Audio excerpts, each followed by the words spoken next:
Hello friends, welcome to prep IAS. आप सभी का प्रेप आईएएस पे स्वागत है। फ्रेंड्स, इस सीरीज़ में हम लोग daily answer writing sessions conduct कर रहे हैं एंड सिस्टम कुछ इस तरह से है कि Monday to Saturday daily 11 AM पे हम लोग 2 क्वेश्चंस पोस्ट करते हैं। कहाँ पे? हमारे टेलीग्राम चैनल पे एंड यूट्यूब कम्युनिटी पे। और आपसे उम्मीद करते हैं, आपसे एक्सपेक्ट करते हैं कि आप उन दोनों ही क्वेश्चंस को अटेम्प्ट करेंगे। और ये जो क्वेश्चंस हैं ये बिलोंग करते हैं GS 1, 2, 3 एंड 4 से। जहाँ तक संडे की बात है तो संडे को हम लोग ऐसे राइटिंग सेशंस कंडक्ट कर रहे हैं। अब देखिए, ये जो क्वेश्चंस आप अटेम्प्ट करते हैं, जो ऐसे आप अटेम्प्ट करते हैं, तो इनको पीयर इवेल्युएशन के लिए आप सबमिट कर सकते हैं। कहाँ पे आपको सबमिट करना होगा? हमारा टेलीग्राम ग्रुप है प्रेप आईएएस पीयर इवेल्युएशन। ठीक है, तो यहाँ पे आपको अपने आंसर सबमिट करने होंगे। किस चीज़ के लिए? पीयर इवेल्युएशन के लिए।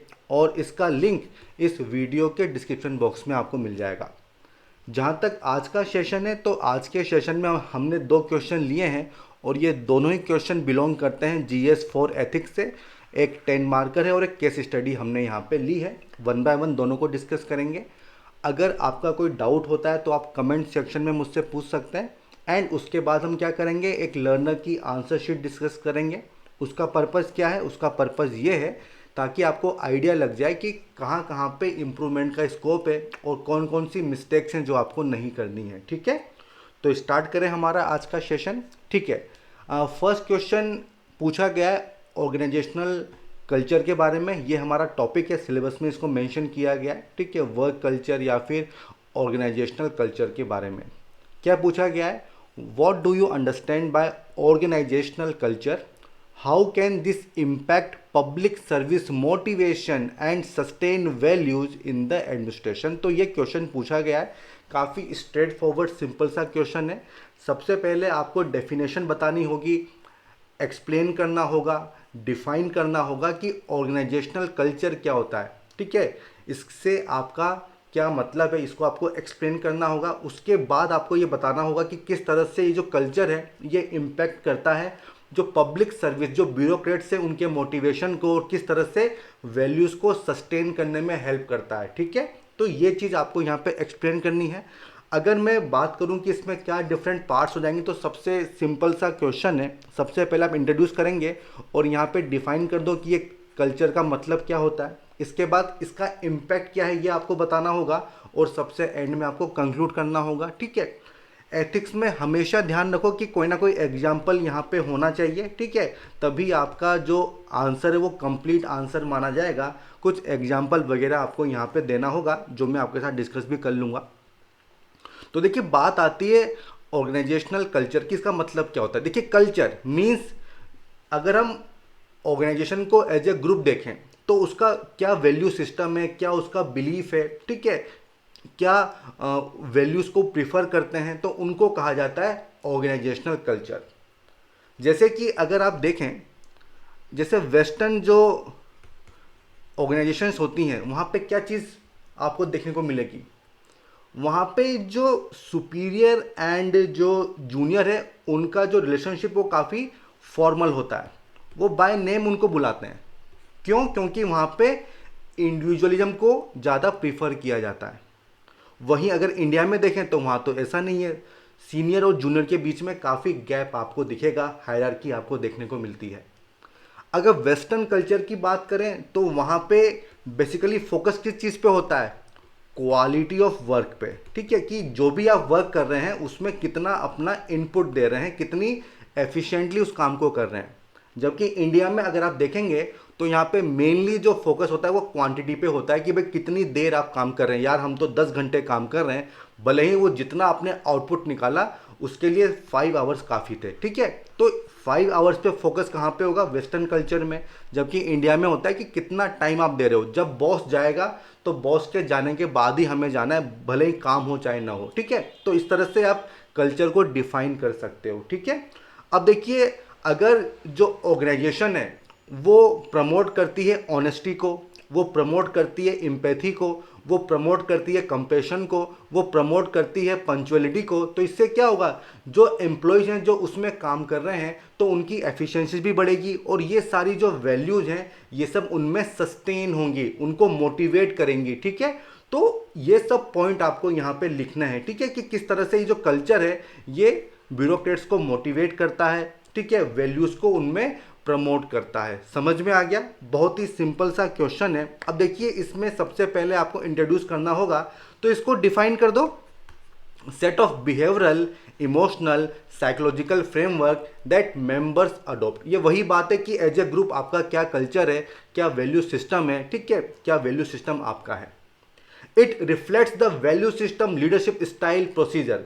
देखिए लीडरशिप स्टाइल, अगर जो आपके सुपीरियर हैं वो आपको फ्री हैंड देते हैं, भाई दो तरह के लीडर हो सकते हैं, एक वो जो आपको चैलेंजिंग रोल देंगे, एक वो जो आपको कहेंगे कि भाई रूल्स रेगुलेशंस को फॉलो करो, मैं जो तुमको कह रहा हूं आपको केवल वही फॉलो करना है।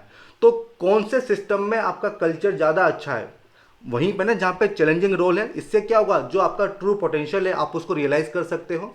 ठीक है, इससे आपकी एफिशिएंसी काफ़ी बढ़ेगी, आप मोटिवेट होंगे कि कोई भी टफ टास्क अगर होगा तो आप उसको लेने से मना नहीं करेंगे, क्योंकि आप आउट ऑफ द वे जाके काम कर सकते हो। ठीक है, क्या प्रोसीजर वहाँ पे यूज़ किया जा रहा है, क्या ट्रांसपेरेंसी को प्रमोट किया जा रहा है, क्या वहाँ पे इंटीग्रिटी को प्रमोट किया जा रहा है, क्या वहाँ पे ऑनेस्टी को प्रमोट किया जा रहा है, या वहाँ पे करप्शन को प्रमोट किया जा रहा है। अगर आपका जो लीडर है वही करप्ट है तो आप किस तरह से जो जूनियर्स को मोटिवेट करोगे। ठीक है, तो इस तरह से आपको लिंक करना होगा। ठीक है, इसलिए जो लीडरशिप स्टाइल है वो काफ़ी इन्फ्लुएंस करती है कल्चर को, और उससे क्या चीज़ इन्फ्लुएंस होंगी, जो जूनियर्स हैं, जो ब्यूरोक्रेट्स हैं, उनका क्या मोटिवेशन है, क्या वैल्यूज़ उनमें जा रही हैं, तो वो सब आपको यहाँ पे मेंशन करना होगा। और ये तमाम जो एग्जांपल मैंने आपको दिए हैं ये एग्जांपल आप यहाँ पे मेंशन कर सकते हैं। देखिए अगर लीडर ही पंक्चुअल नहीं है, जनरली आप देखेंगे जो गवर्नमेंट ऑफिसर्स होते हैं वहाँ पे लोग टाइम पे नहीं आते हैं, बट अगर उनका जो बॉस है वही टाइम पे आएगा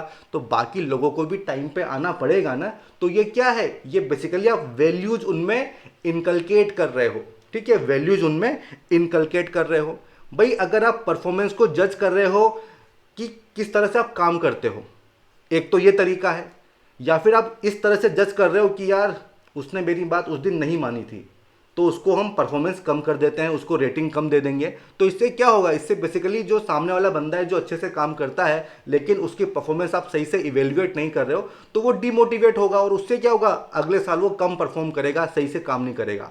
तो ये सारी बातें आपको यहाँ पे समझनी होगी। अब बात आता है कि इसका इम्पैक्ट क्या होता है, किस तरह से आप मोटिवेट कर सकते हो, किस तरह से वैल्यूज़ को सस्टेन किया जा सकता है। देखिए अगर अच्छा हेल्दी कल्चर है तो इससे जो एम्प्लॉयज़ हैं, जो ब्यूरोक्रेट्स हैं, उनमें सेंस ऑफ आइडेंटिटी आता है, बिलोंगिंगनेस आता है।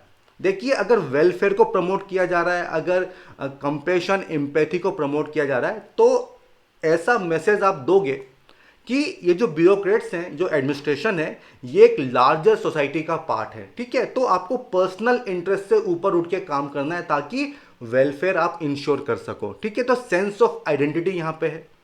Then act as a regulating mechanism. इसका क्या मतलब है, देखिए ये जो कल्चर है ना, ये ब्यूरोक्रेट्स के बिहेवियर को, उनके एटीट्यूड को रेगुलेट करता है। किस तरह से, भाई कुछ इंसेंटिव हो सकते हैं, ठीक है, कुछ पनिशमेंट मिल सकती है। मैंने आपको एग्जांपल दिया था कि अगर करप्शन को प्रमोट किया जा रहा है तो सभी लोग करप्ट होंगे, लेकिन अगर करप्शन को कंडेम किया जाता है तब देखिए कोई भी करप्ट नहीं होगा। तो इस तरह से आप मोटिवेट कर सकते हो कि भाई आपको अच्छे से काम करना है, इंटीग्रिटी को आपको फॉलो करना है, करप्शन फॉलो नहीं करना है। देन प्रमोट्स एफिशिएंसी, ये मैंने आपको कहा था। देखिए अगर कोलैबोरेशन है, अगर जूनियर सीनियर के बीच में रिस्पेक्ट है, ठीक है, आपकी परफॉर्मेंस किस बात पे जज हो रही है, कितने एफिशिएंटली आप काम करते हैं, तो इससे क्या होगा, इससे आपका मोटिवेशन और होगा, अगली बार आप और अच्छे से काम करेंगे। ठीक है, अगर रिस्पेक्ट है, ठीक है, समझ में आ गया। और देखिए इंडिया में क्या होता है ना, हायरार्की काफ़ी स्ट्रांग होती है। ठीक है, और हायरार्की में क्या होता है ना, कम्युनिकेशन बिटवीन टू लेवल्स वो काफ़ी कम होता है। ठीक है, काफ़ी कम होता है, लेकिन अगर कल्चर ऐसा है जो कि टू वे कम्युनिकेशन को प्रमोट करता है तो इससे क्या होगा, आपकी एफिशिएंसी और बढ़ेगी, आप अच्छे से काम करोगे। देन डायरेक्शन, अगर कल्चर ऐसा है जो कि प्रोबिटी को प्रमोट करता है, इंटीग्रिटी को प्रमोट करता है, ठीक है, ऑनेस्टी को प्रमोट करता है, तो आपको एक डायरेक्शन मिलती है कि हमें किस तरह से काम करना है। ठीक है, तो ये सब चीज़ें हैं जो आपको यहाँ पे मेंशन करनी होगी। समझ में आ गया? काफ़ी आसान सा है, ये जितने भी एग्जाम्पल आप यहाँ पे आराम से दे सकते हो। ठीक है, समझ में आ गया? अगर कल्चर मान लो ऐसा है कि नेपोटिज्म को फेवर कर रहा है, कल्चर ऐसा है जो कि फेवरेटिज्म को फेवर कर रहा है, तो क्या आप मोटिवेटेड होंगे? डेफिनेटली नहीं होंगे, आप काम करना ही छोड़ देंगे, आप लेट आना स्टार्ट कर देंगे। तो इन सब चीज़ों को आपको लिंक करना होगा। तो ये होता है impact of organisational culture on motivation and values को सस्टेन करने के लिए। ठीक है, तो ये सब बातें आपको यहाँ पे लिखनी होगी। अब इसके बाद देखिए जो सेकेंड ARC है उसको भी आप लिख सकते हो कि क्या पोजीशन है।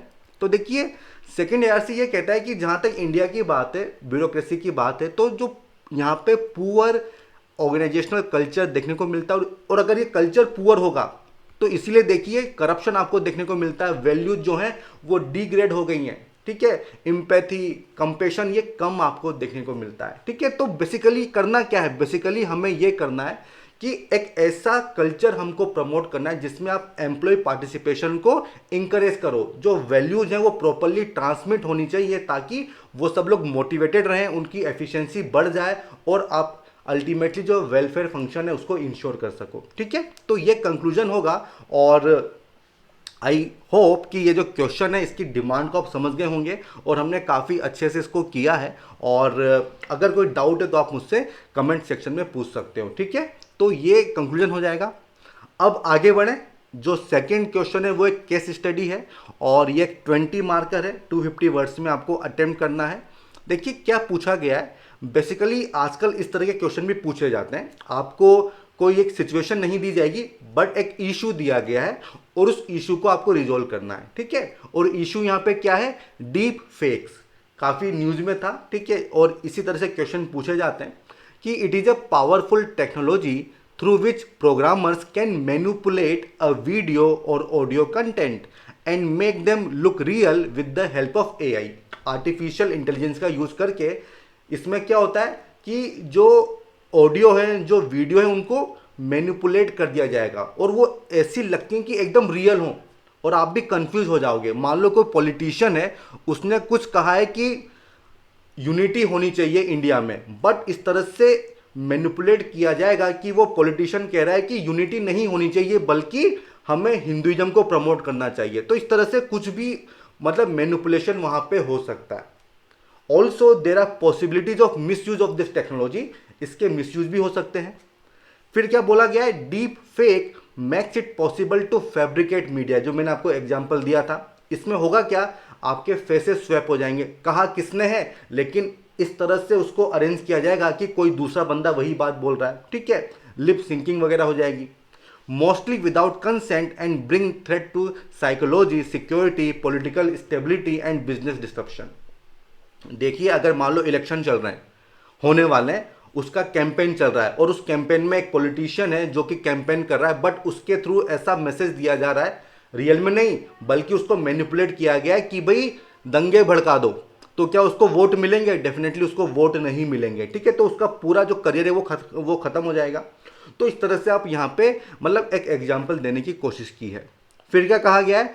Identify the potential damaging effect of such A technological tool. इसके क्या डैमेजिंग इफेक्ट हो सकते हैं और इसके कुछ सोल्यूशन आपको देने होंगे। तो ये 2 पार्ट यहाँ पे पूछे गए हैं। ठीक है, तो काफ़ी स्ट्रेट फॉरवर्ड क्वेश्चन है और इसमें क्या डिफरेंट पार्ट्स होंगे वो आपके सामने। सबसे पहले आप इंट्रोड्यूस करेंगे, फिर पोटेंशियल थ्रेट्स बता दो। ठीक है, क्या स्टेप्स ली जा सकती हैं वो आपको बतानी होंगी और फिर आपको कंक्लूड करना होगा। ठीक है, समझ में आ गया?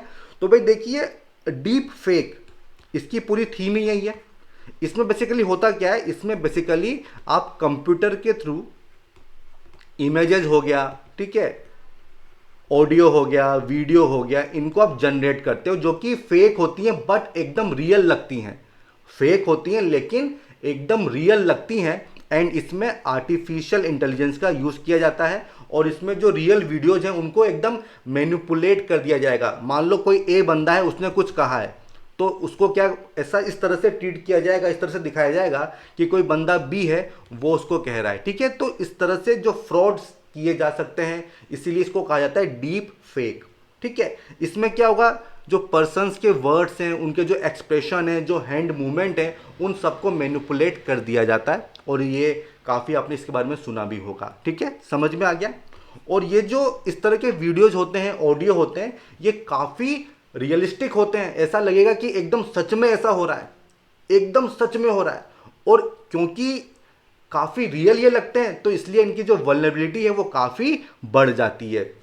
इसके थ्रू आप मिस इन्फॉर्मेशन को स्प्रेड कर सकते हो, किसी को ब्लैकमेल कर सकते हो। इवन जो वुमेन है उनको भी आप ब्लैकमेल कर सकते हो, काफ़ी खतरा होता है उनको। ठीक है, उनको आप टारगेट कर सकते हो, किसी पर्सन को आप उसकी जो रेपुटेशन है उसको टारगेट कर सकते हो। तो इसलिए काफ़ी डेंजरस ये चीज़ है, और इसीलिए क्वेश्चन आपके सामने है। ठीक है, तो भाई सबसे पहले आप इंट्रोड्यूस करेंगे, उसमें क्या करो ना, ये जो टेक्नोलॉजीज को थोड़ा एक्सप्लेन कर दो कि इसमें होता क्या है। तो इसको आप यहाँ पे एक्सप्लेन कर सकते हो। ऑलरेडी मैंने आपको समझा दिया है कि डीप फेक का मतलब क्या होता है। इसमें बेसिकली जो आर्टिफिशियल इंटेलिजेंस है उसका यूज़ किया जाता है। इसमें वीडियोस को मैनिपुलेट कर दिया जाएगा, वो एकदम रियल लगते हैं। इसके बाद क्या पोटेंशियल थ्रेट्स हैं, देखिए एकदम आपके सामने, इनको आप आराम से इमेजिन कर भी सकते हो। देखिए, create a long lasting distortion of reality. देखिए, जब आप किसी फेक चीज को आप एकदम रियल बना दोगे, तो बेसिकली जो रियलिटी है आप उसको डिस्टोर्ट कर रहे हो। ठीक है, और होगा क्या कि जो लोग हैं वो उस पर बिलीव करने लग जाएंगे, क्योंकि सोशल मीडिया के थ्रू आप उसको काफ़ी तेज़ी से स्प्रेड कर सकते हो। और जितनी तेज़ी से स्प्रेड होगा तो लोगों को लगेगा कि यही सच्चाई है, जबकि वो फेक चीज़ है। Then erode people's trust in truth. देखिए, जब लोगों को पता चलेगा कि जिस चीज़ को सच मान रहे थे वो तो झूठ है, तो इससे क्या होगा, अल्टीमेटली लॉन्ग टर्म में अगर कोई ट्रूथ भी उनके सामने होगा तो वो उसको भी गलत मानेंगे, उस पर बिलीव नहीं करेंगे। ठीक है, तो ट्रुथ से उनका भरोसा उठ जाएगा। Then weaken the legal system. देखिए, जो हमारा लीगल सिस्टम है वो बेसिकली उसमें एविडेंस चाहिए होते हैं। और एविडेंस क्या होते हैं, कुछ इमेजेस होती हैं, वीडियोज होते हैं, ऑडियोज होते हैं। तो अगर वही फेक होंगे जिनको रियल बना के सामने रखा जाएगा, तो जो हमारा लीगल सिस्टम है वो भी वीकन होगा ना। जो गुनहगार है ही नहीं, आप उसको भी सजा दे दोगे। समझ में आ गया इस चीज़ को। देन जो हमारा डेमोक्रेटिक डिस्कोर्स है वो वीकन होगा। मैंने आपको एग्जांपल दिया था इलेक्शन का, तो आप इलेक्शन को पूरा मैनिपुलेट कर सकते हो। जो इंस्टीट्यूशन है उनको आप मैनिपुलेट कर सकते हो, क्योंकि आप फेक चीज को एज ए रियल चीज आप सामने रख रहे हो। Then disrupt the social fabric. आप दंगे करवा सकते हो, लिंचिंग वगैरह करवा सकते हो। समझ में आ गया। Harm to personal reputation. किसने कुछ कहा ही नहीं है, लेकिन तब भी ऐसा सामने दिखाया जा रहा है कि उसने कुछ कहा। मान लो वो कोई सेलिब्रिटी है, उसने कुछ कहा ही नहीं है, लेकिन फिर भी उसका इमेज दिखा के, उसका वीडियो चला के कुछ भी आप उससे बुलवा दे रहे हो, तो जो पर्सनल रेपुटेशन है आप उसको खराब कर दोगे। Then security challenges. भाई, टेररिस्ट हैं, मिलिटेंट्स हैं, उनके लिए तो ये बहुत ही दमदार टेक्नोलॉजी है ना, इसका वो किसी भी तरह से यूज कर सकते हैं। ठीक है, तो हमारी जो सिक्योरिटी है उसको चैलेंज है। वुमेन को टारगेट बनाया जा सकता है। तो वो सब थ्रेट्स आपको यहाँ पे लिखने होंगे। ठीक है, समझ में आ गया। अब बात आती है कि इसका सोल्यूशन क्या है, क्या स्टेप्स हो सकते हैं। तो देखिए, ये तो बात सही है कि किसी भी एक ऑर्गन से काम नहीं होगा। जितने भी स्टेक होल्डर्स हैं उन सबको एक्टिवली इसमें काम करना होगा। जैसे कि जहाँ तक लेजिस्लेचर की बात है, भाई तो आप लॉ लेके आइए जहाँ पे इसको बैन किया जाएगा। ठीक है, अगर इसको यूज़ किया गया तो जो विक्टिम है उनके पास ये राइट होना चाहिए कि उसको सू कर सकें जो क्रिएटर्स हैं उसको। ठीक है, ताकि एक तरह का पनिशमेंट उनको मिल सके। देन इलेक्शन में क्योंकि काफ़ी इश्यूज हो सकते हैं, तो ऐसा लॉ वगैरह आना चाहिए कि इलेक्शन के with in 60 days deep fake जो है एकदम बार उनको कर दो, ताकि जो इलेक्शन पे इनका इफेक्ट ना हो। देन देखिए, प्राइवेसी सेटिंग आपको स्ट्रिक्टली उसको इंश्योर करना होगा, ताकि जो पर्सनल इंफॉर्मेशन है आप उनके साथ छेड़छाड़ नहीं कर सको। ठीक है, अगर करते हो तो फिर पनिशमेंट आपको मिलेगी, और इंडिया में अभी ये चीज़ नहीं देखने को मिलती है। तो यहाँ पे रोल आता है लेजिस्लेचर का। इसके बाद एग्जीक्यूटिव का क्या रोल है, भाई कोई एजेंसी बना दो जो इसको चेक करे। जैसे कि यूएसए में है, तो आप एक एजेंसी बना दो। देन जैसे फैक्ट चेकर्स नहीं होते, तो वैसे ही आपको फैक्ट चेकिंग को प्रमोट करना होगा। देखिए, क्योंकि सोशल मीडिया के थ्रू इसको प्रमोट किया जाता है, तो जो सोशल मीडिया प्लेटफॉर्म पे जो डाटा सेट है उसको आपको अवेलेबल करवाना होगा रिसर्चर्स को, ताकि वो रिसर्च करें, वो आइडेंटिफाई करें कि क्या फॉर्मेट है, किस तरह से मिस इन्फॉर्मेशन क्रिएट की जा रही है, उसको स्प्रेड किया जा रहा है। तो यहाँ पे गवर्नमेंट का रोल काफ़ी बढ़ जाता है। इसके अलावा देखिए, technological measures.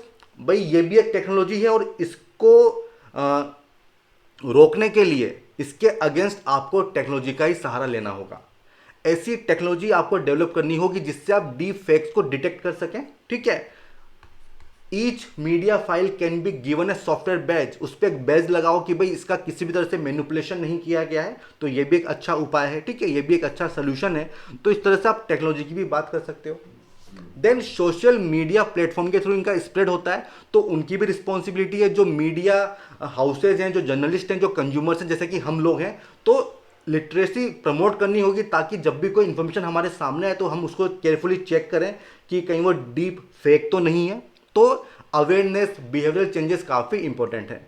Then manipulative message can be marked for containing deceptive video. देखो, अगर कोई मैनिपुलेटिव मैसेज है तो उस पर एक तरह का ऑप्शन होना चाहिए कि आप मार्क कर दो, उस पर फ्लैग लगा दो कि भाई ये कुछ मैनिपुलेटिव कंटेंट यहाँ पे, ताकि जब कोई उसको देखेगा तो वो पहले से अलर्ट हो जाए, ठीक है। और आप यहाँ पे फैक्ट चेक वगैरह की भी बात कर सकते हो, ठीक है। तो सोशल मीडिया की भी रिस्पॉन्सिबिलिटी है। तो ये सारे सोल्यूशन हमने दे दिए। अब बात आती है कि भाई क्या कंक्लूजन होगा। तो देखिए, ये किसी भी एक के बस की बात नहीं है। तो इसमें जो गवर्नमेंट है, जो सोशल मीडिया है, उन सबका एक्टिव रोल है, ये उनकी रिस्पॉन्सिबिलिटी है कि वो इनके मिसयूज को रोके, ठीक है, इनके मिसयूज को रोके और कुछ एडिकेट स्टेप्स लें। आप चाहें तो अगर कोई सोल्यूशन आपके पास है तो वो भी यहाँ पे दे सकते हैं, ठीक है। तो लॉन्ग टर्म सोल्यूशन आप यहाँ पे बिहेवियर चेंजेस की बात कर सकते हो, अवेयरनेस की यहाँ पे बात कर सकते हो, प्राइवेसी लॉ की यहाँ पे बात कर सकते हो। तो काफ़ी कुछ है जो आप यहाँ पे लिख सकते हो, ठीक है। तो इसी के साथ ये जो सेकेंड क्वेश्चन है ये भी हमने यहाँ पे कंक्लूड किया है। अब हम क्या करेंगे, जो हमारा सेकेंड सेगमेंट होता है उसकी तरफ बढ़ते हैं और यहाँ पे एक लर्नर की आंसर शीट को हम डिस्कस करेंगे। देखिए, यहाँ पे इन्होंने डेफिनेशन लिखी है कल्चर की, ऑर्गेनाइजेशनल कल्चर की, काफ़ी अच्छी डेफिनेशन है, तो ये तो कोई इशू नहीं है। इसके बाद क्या लिखा है, इट इज़ ऑल्सो, अब देखो आगे मुझे समझ में नहीं आ रहा कि क्या लिखा है। तो देखो, एक तो ना आप लोग जो इमेज मेरे साथ शेयर करते हैं थोड़ी सी क्वालिटी अच्छे रखें ताकि मुझे समझ में आए कि आपने लिखा क्या है, ठीक है। तो जो भी पीडीएफ हो या इमेज जो आप अपलोड कर रहे हैं तो उसकी क्वालिटी अच्छी होनी चाहिए, थोड़ा राइटिंग अच्छा करिए, पेन जो है वो अच्छा यूज़ करें। फिर आपने लिखा है ऑर्गेनाइजेशनल कल्चर, उससे कुछ आपने पॉइंट्स लिखे हैं। बताओ ये पॉइंट्स क्या हैं, ये इसके फीचर्स हैं, इसके एलिमेंट्स हैं, या जो गुड कल्चर है उसमें क्या होता है। तो जो हेडिंग है ना वो प्रॉपर होनी चाहिए। तो आपका जो मैसेज है वो क्लियर नहीं है कि भाई स्टेबल, क्या चीज़ स्टेबल है, एग्रेसिव ये चीज़ क्या है। तो हेडिंग आपकी प्रॉपर होनी चाहिए, elements of good organisational culture. तो इस तरह से जो आपका मैसेज है वो क्रिस्टल क्लियर होना चाहिए। देन आपने ये कहा है कि we also call it corporate culture, ठीक है, ये आपने यहाँ पे कहा है। देखिए, इसकी जरूरत क्या थी, कोई जरूरत नहीं है, यहाँ पे इतना लिखने की जरूरत ही नहीं है आपको। देन आपने क्या लिखा है, corporate culture comes under the umbrella of theme organisational economics. क्या मतलब है, क्या ये चीज़ पूछी गई है, क्या ये चीज़ पूछी नहीं गई है, तो इसको क्यों लिख रहे हो। तो क्वेश्चन को 2 से 3 बार पढ़िए। एक्चुअली आपने क्वेश्चन की डिमांड को ही नहीं समझा, उसके जो कॉन्टेक्स्ट को ही नहीं समझा। ये चीज़ यहाँ पे लिखने की नहीं है, आपको बेसिकली इम्पैक्ट बताना है, ठीक है। देन आपने क्या लिखा है, adapting to challenge in this context the word market place means. अब भाई मार्केट प्लेस कहाँ पूछा है, नहीं पूछा है ना, क्यों इसको लिख रहे हो। तो भाई इन सब का कोई यहाँ पे रोल नहीं है, आपने क्वेश्चन की डिमांड को ही नहीं समझा है। तो देखिए, ये क्वेश्चन, ये जो आंसर मैं क्यों दिखा रहा हूँ, ताकि आपको ये पता लगे कि क्वेश्चन की अंडरस्टैंडिंग कितनी ज़रूरी है। अगर आप सही से उसको रीड नहीं करेंगे ना तो आपकी डायरेक्शन पूरी चेंज हो जाएगी। क्वेश्चन की डिमांड कुछ और है लेकिन आप लिख कुछ हो रहे हो, भले ही आपके पास नॉलेज है लेकिन तब भी आपको मार्क्स नहीं मिलेंगे।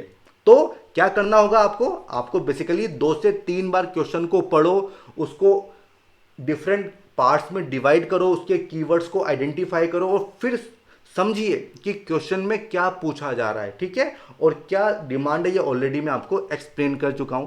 देन आपने कंक्लूजन लिखा है, कोई इसका मतलब नहीं है क्योंकि आपने डिमांड को एड्रेस ही नहीं किया है, ठीक है। तो बेसिकली 2 से 3 बार पढ़िए और देखिए अननेसेसरी कुछ मत लिखिए। मार्केट प्लेस, इकोनॉमिक्स कुछ पूछा ही नहीं गया है तो उसको क्यों लिख रहे हो। इससे क्या होगा, जो एग्जामिनर है उसका दिमाग हो सकता है खराब हो जाए और आपको कम मार्क्स दे और इसका इम्पैक्ट आपके और क्वेश्चंस पे भी हो सकता है, ठीक है। तो इस चीज़ का हमेशा ध्यान रखो कि जो क्वेश्चन की डिमांड है उसी के हिसाब से आपका आंसर होना चाहिए, ठीक है। आगे बढ़ें। अब देखो, ये आंसर शीट और मुझे इसको देख के काफ़ी अच्छा लगा क्योंकि इस आंसर शीट में काफ़ी इम्प्रूवमेंट मुझे देखने को मिला है विथ टाइम, ठीक है, क्योंकि काफ़ी बार मैंने इनकी आंसर शीट चेक की है और मुझे हर बार यहाँ पे इम्प्रूवमेंट दिखता है। तो देखिए यही आपको करना है, ये जो सेशंस है इनका पर्पज़ ही यही है कि स्टेप बाय स्टेप आप आगे बढ़ते चले जाएं। अगर आप मिस्टेक करते हैं तो कोई दिक्कत नहीं है, बट क्या आप उसको रिपीट कर रहे हैं तब दिक्कत है। अगर आप रिपीट नहीं कर रहे हैं, इंप्रूव कर रहे हैं, तब तो आपका काफ़ी फायदा होने वाला है और वो चीज़ मुझे यहाँ पे दिख रही है। इन्होंने सबसे पहले यहाँ पे डीप फेक को एक्सप्लेन किया है, अच्छी बात है। This case study highlights the damaging effect of such A technological tool, ठीक है, तो ये काफ़ी अच्छे से आपने इंट्रोड्यूस किया है। देन इसके क्या डैमेजिंग इफेक्ट हैं वो आपने बताया। देखिए ये थोड़ा स्पेलिंग मिस्टेक मत करो, ठीक है। Difficult to distinguish between real and fake, अच्छी बात है। प्रेशर ऑन जर्नलिस्ट, ये भी अच्छी बात है। नेशनल सिक्योरिटी को थ्रेटन कर पाएंगे, ये भी अच्छी बात है। देखिए कुछ एग्जाम्पल आप यहाँ पे दे सकते थे, ठीक है, कुछ एग्जाम्पल कि किस तरह से इसको एज ए वेपन यूज किया जा सकता है। हैम्पर सिटीजन ट्रस्ट, ये भी अच्छा पॉइंट है। साइबर सिक्योरिटी हो गया। Then spread of malicious script, ये भी अच्छी बात है। सेलिब्रिटी पॉलिटिशियन, ये भी अच्छी बात है, ठीक है। तो काफ़ी अच्छे पॉइंट आपने यहाँ पे लिखे हैं एंड कुछ ज़्यादा मेरे बोलने के लिए यहाँ पे है नहीं। Then to create a technology, किस तरह से स्टेप्स ली जाएंगी, टेक्नोलॉजी आप यूज़ करो, ठीक है। Then trusting identify verification company, तो ये भी एक अच्छी बात है। डिजिटल एजुकेशन अवेयरनेस, ये भी अच्छी बात है। And attention to the appearance of teeth and eyes, ठीक है, तो ये काफ़ी डेप्थ में आप चले गए हो। तो देखिए कुछ और पॉइंट्स आप यहाँ पे ऐड कर सकते थे। आप लेजिस्लेशन की बात कर सकते थे, प्राइवेसी की बात कर सकते थे। तो बेसिकली कंटेंट थोड़ा आप एनरिच कर सकते हैं, वो ऑलरेडी मैंने आपको बता दिया है। देन मेनी एडवांटेज, इसके काफ़ी एडवांटेज भी हैं of this technology, but it can accelerate the, अच्छा क्या लिखा है, accelerate the accessibility quest to improve equity. देखो ये थोड़ा मुझे समझ में नहीं आया, या तो आप सही से एक्सप्लेन नहीं कर पाए हो, तो कंक्लूजन में मुझे इशू लगा है, ठीक है। इसके पॉजिटिव साइड बताने से अच्छा है कि कोई लॉन्ग टर्म सोल्यूशन आप यहाँ पे दे दो, क्योंकि क्वेश्चन की थीम ही वही है कि भाई किस तरह से ये हमारी सिक्योरिटी को, ठीक है, जो हमारा सोशल फैब्रिक है उसको किस तरह से निगेटिव वे में इम्पैक्ट करता है, ठीक है। तो उसी को लेके चलिए, वो ज़्यादा अच्छा रहेगा और कोई लॉन्ग टर्म सोल्यूशन आपको यहाँ पे देना चाहिए, ठीक है। तो यही मेरी ऑब्जर्वेशन है, बाकी काफ़ी इंप्रूवमेंट मुझे आपके आंसर में दिख रहा है, ठीक है। और इसी को आप कंटिन्यू करें तो डेफिनेटली एक दिन वो जरूर आएगा जब आप एकदम अच्छे आंसर्स लिखने लग जाओगे। अभी भी कुछ इश्यूज हैं, जैसे कि कंक्लूजन आप थोड़ा अच्छा कर सकते थे, कुछ एग्जाम्पल्स दे सकते थे, कंटेंट और अच्छे लिख सकते थे, ठीक है। तो उस पर फोकस करिएगा। इसी के साथ देखिए जो हमारा सेशन इसको हम कंक्लूड करते हैं। अगर आपको पसंद आया हो तो इसको लाइक कीजिए, साथ ही साथ हमारे चैनल को सब्सक्राइब कीजिए, शेयर कीजिए, फॉरवर्ड कीजिए, ताकि जो आपके फ्रेंड्स हैं वो भी इससे जुड़ सकें। तो ठीक है फ्रेंड्स, हम फिर मिलेंगे, तब तक के लिए all the best, good bye.